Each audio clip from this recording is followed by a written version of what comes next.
On a September evening in 2010, a natural gas pipeline came out of the ground in a residential street in California. It left a hole 72 feet long.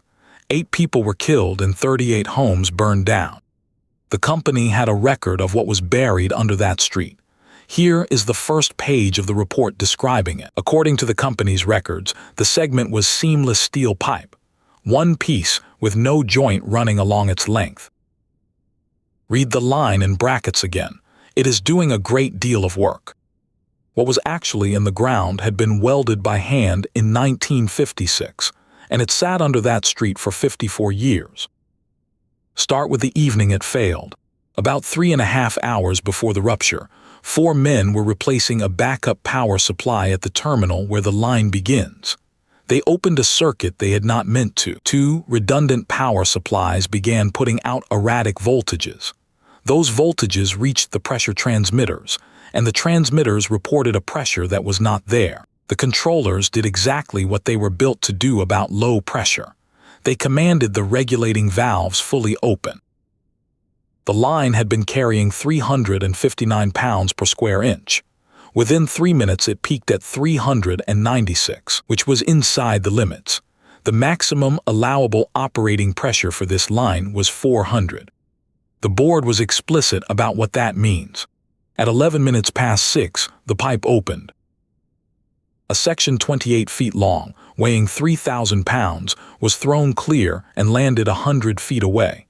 The escaping gas dug the crater itself. 47.6 million cubic feet of gas came out, and it ignited almost immediately. The first emergency call came within seconds. The gas kept coming. There were no automatic or remote-controlled shutoff valves on that stretch, so 2 off-duty mechanics drove to the valves and closed them by hand. It took 95 minutes to stop the flow of gas and isolate the break. So what was actually under that street? Investigators dug up the segment. It was not seamless, and it was not one piece of pipe. It was 6 short lengths welded end to end. The industry word for a piece that's short is a pup. The company's own specification, and the industry's, required each piece in a joined assembly to be at least 5 feet long. 5 of the 6 were under 4, and 3 of them had a seam that was welded from the outside only. The inside of the seam was never joined at all. This is what a sound factory seam looks like in the same kind of cut, welded from both sides, the 2 passes overlapping in the middle, and this is what was under the street. The unwelded region ran the entire length of every one of those 3 seams. Then the outside of the weld was ground flat. What was left holding that seam together was 162 thousandths of an inch, in a wall meant to be 375. None of this was hidden inside the metal. The board says so directly. The unwelded seams ran the whole length of each pup and were detectable by the unaided eye or by touch. A person standing next to this pipe in 1956 could have seen it. How weak does that make a pipe? The 2 faces of the seam were also out of line with each other by 15 degrees, which bends the metal as well as stretching it. Modeled at the pressure the line was carrying, about half the thickness of the wall at that notch was past its yield point. A sound length of this pipe should have burst at about 1,300 pounds per square inch. The defective pups, as they were built, were estimated as low as 430. The defects took as much as 66% of the seam strength away. The steel was wrong too. 4 of the 6 fell below the minimum yield strength of every grade the company bought, and the way it had been rolled did not match any pipe mill, which produced one of the strangest sentences in the report. The rupture began at a crack 2.4 inches long, about halfway down the seam of the first pup. It grew in 2 stages. First by slow tearing at the root of the weld, taking about 1/3 of what was left.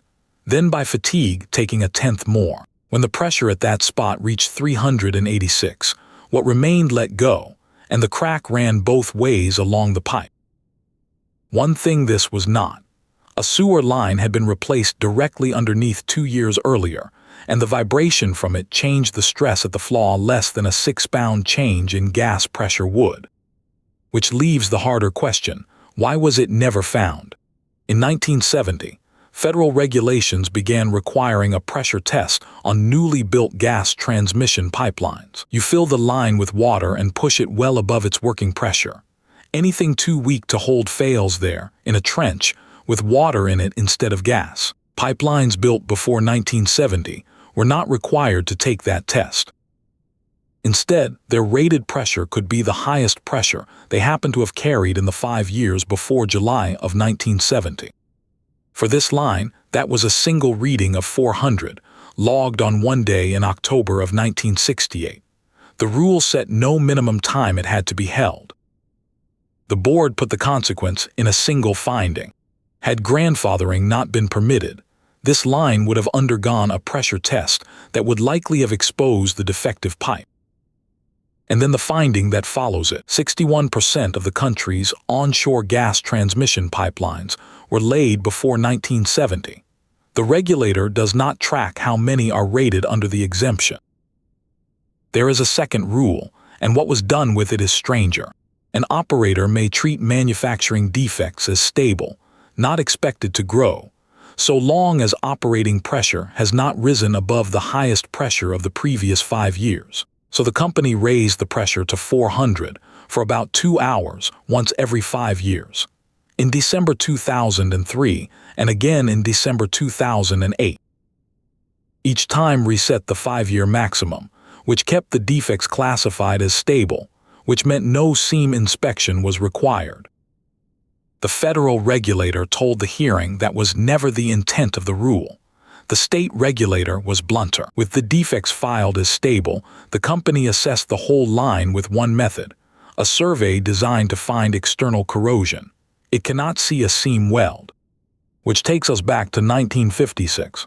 The company moved 1,851 feet of this line that year, because houses were being built and the ground level had changed. For the original construction 8 years earlier, it produced more than 18,000 pages of records. For the 1956 relocation, it produced about 300 pages, and they were cost accounting sheets. No radiography reports at all. The only hint that anything was tested is a receipt for 2 cases of bar soap. Inspecting the inside of the pipe was a requirement of the company's own specification. The board offers 2 possibilities and no third one. So where did the word seamless come from? Investigators traced it. The database entry was created in 1998 from a survey sheet drawn up in 1977, and that survey sheet had taken its description not from an engineering record, but from a 1956 accounting voucher used to move material costs between jobs. The claim was also impossible on its face. Seamless pipe was not, and still is not, made in diameters larger than 26 inches. This pipe is 30. There were signals in the company's own history as well.